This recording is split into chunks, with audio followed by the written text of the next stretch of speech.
Hello, TED Women, what's up? Not good enough. Hello, TED Women, what is up? My name is Maysoon Zayed, and I am not drunk, but the doctor who delivered me was. He cut my mom 6 different times in 6 different directions, suffocating poor little me in the process. As a result, I have cerebral palsy, which means I shake all the time. Look. It's exhausting. I'm like Shakira meets Muhammad Ali. CP is not genetic. It's not a birth defect. You can't catch it. No one put a curse on my mother's uterus, and I didn't get it because my parents are first cousins, which they are. It only happens from accidents, like what happened to me on my birthday. Now, I must warn you, I'm not inspirational. And I don't want anyone in this room to feel bad for me, because at some point in your life, you have dreamt of being disabled. Come on a journey with me. It's Christmas Eve. You're at the mall. You're driving around in circles looking for parking. And what do you see? 16 empty handicap spaces. And you're like, God, can't I just be a little disabled?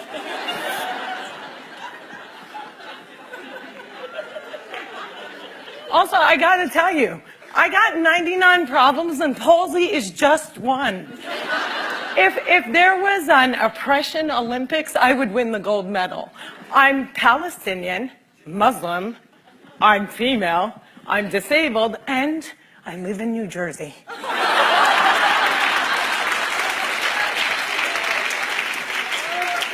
If you don't feel better about yourself, maybe you should. Cliffside Park, New Jersey is my hometown. I have always loved the fact that my hood and my affliction share the same initials. I also love the fact that if I wanted to walk from my house to New York City, I could. A lot of people with CP don't walk, but my parents didn't believe in can't. My father's mantra was, you can do it. Yes, you can. So, if my 3 older sisters were mopping, I was mopping. If my 3 older sisters went to public school, my parents would sue the school system and guarantee that I went too. And if we didn't all get A's, we all got my mother's slipper. My father taught me how to walk when I was 5 years old by placing my heels on his feet and just walking. Another tactic that he used is he would dangle a dollar bill in front of me and have me chase it. My inner stripper was very strong, and by the first day of kindergarten, I was walking like a champ who had been punched one too many times. Growing up, there were only 6 Arabs in my town, and they were all my family.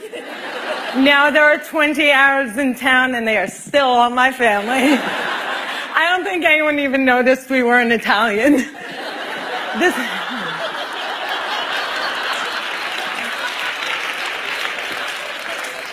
This was before 9/11 and before politicians thought it was appropriate to use "I hate Muslims" as a campaign slogan. The people that I grew up with had no problem with my faith. They did, however, seem very concerned that I would starve to death during Ramadan. I would explain to them that I have enough fat to live off of for 3 whole months, so fasting from sunrise to sunset is a piece of cake. I have tap danced on Broadway. Yeah, on Broadway. It's crazy. My parents couldn't afford physical therapy, so they sent me to dancing school. I learned how to dance in heels, which means I can walk in heels. And I'm from Jersey, and we are really concerned with being chic. So if my friends wore heels, so did I. And when my friends went and spent their summer vacations on the Jersey Shore, I did not. I spent my summers in a war zone because my parents were afraid that if we didn't go back to Palestine every single summer, we'd grow up to be Madonna.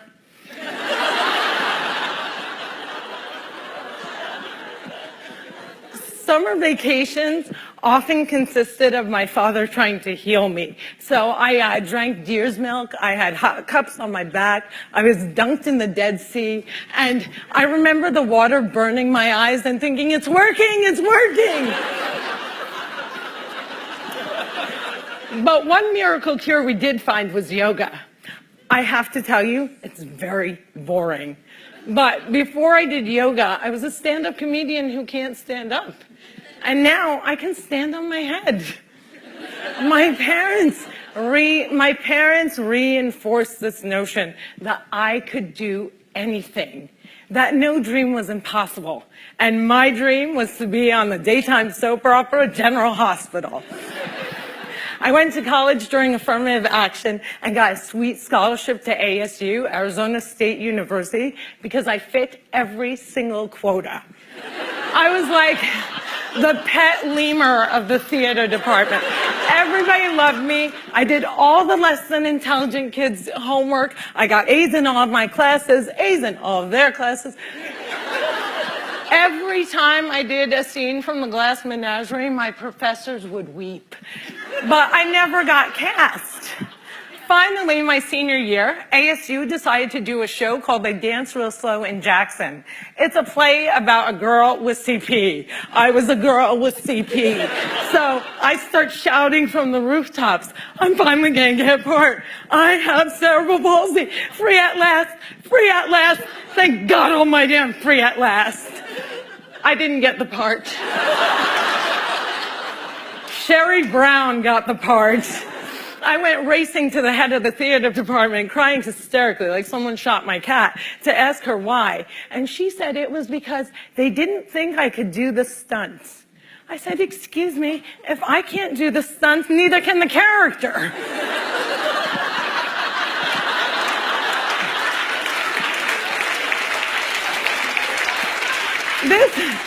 This was a part that I was literally born to play, and they gave it to a non-palsy actress. College was imitating life. Hollywood has a sordid history of casting able-bodied actors to play disabled on screen. Upon graduating, I moved back home, and my first acting gig was as an extra on a daytime soap opera. My dream was coming true, and I knew that I would be promoted from diner to wacky best friend in no time. But instead, I remained a glorified piece of furniture that you could only recognize from the back of my head. And it became clear to me that casting directors didn't hire fluffy ethnic disabled actors. They only hired perfect people, but there were exceptions to the rule. I grew up watching Whoopi Goldberg, Roseanne Barr, Ellen, and all of these women had one thing in common. They were comedians. So I became a comic.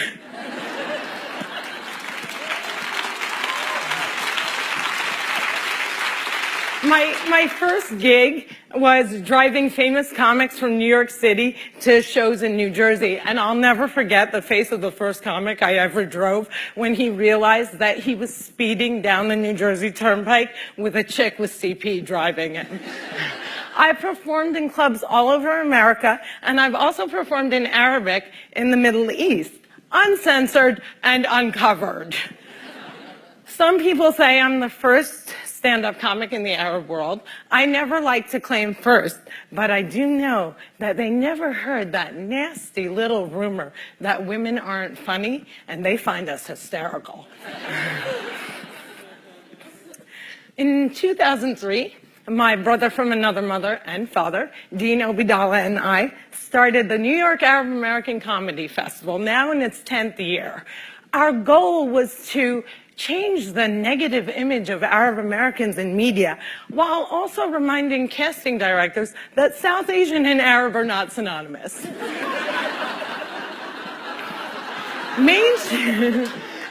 Mainstreaming Arabs was much, much easier than conquering the challenge against the stigma against disability. My big break came in 2010. I was invited to be a guest on the cable news show Countdown with Keith Olbermann. I walked in looking like I was going to the prom, and they shuffle me into a studio and seat me on a spinning rolling chair. So I looked at the stage manager and I'm like, excuse me, can I have another chair? And she looked at me and she went, 5, 4, 3, 2, and we were live, right? So I had to grip onto the anchor's desk so that I wouldn't roll off the screen during the segment. And when the interview was over, I was livid. I had finally gotten my chance and I blew it. And I knew I would never get invited back. But not only did Mr. Oberman invite me back, he made me a full-time contributor and he taped down my chair.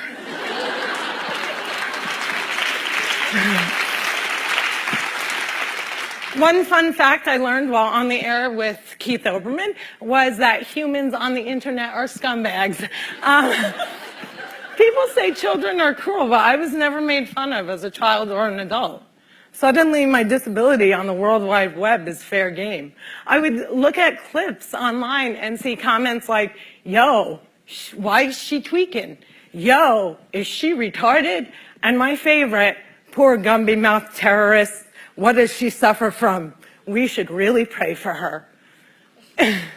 One commenter even suggested that I add my disability to my credits. Screenwriter, comedian, palsy.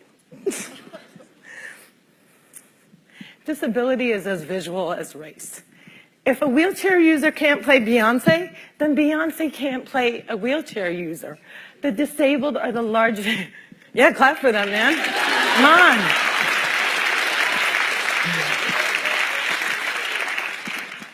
People with disabilities are the largest minority in the world, and we are the most underrepresented in entertainment. The doctor said that I wouldn't walk, but I am here in front of you. However, if I grew up with social media, I don't think I would be. I hope that together we can create more positive images of disability in the media and in everyday life. Perhaps if there were more positive images, it would foster less hate on the internet. Or maybe not. Maybe it still takes a village to teach our children well. My crooked journey has taken me to some very spectacular places. I got to walk the red carpet, flanked by soap diva Susan Lucci and the iconic Lorraine Arbus. I got to act in a movie with Adam Sandler and work with my idol, the amazing Dave Matthews. I toured the world as a headliner on Arabs Gone Wild. I was a delegate representing the great state of New Jersey at the 2008 DNC, and I founded Maysoon's Kids, a charity that hopes to give Palestinian refugee children a sliver of the chance my parents gave me. But the one moment that stands out the most was when I got, before this moment,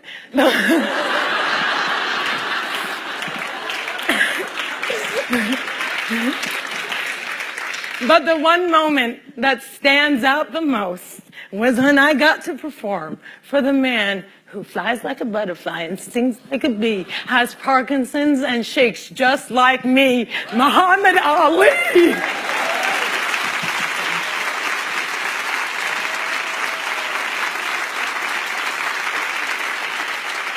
It was the only time that my father ever saw me perform live, and I dedicate this talk to his memory. Allah yarhamak yaba.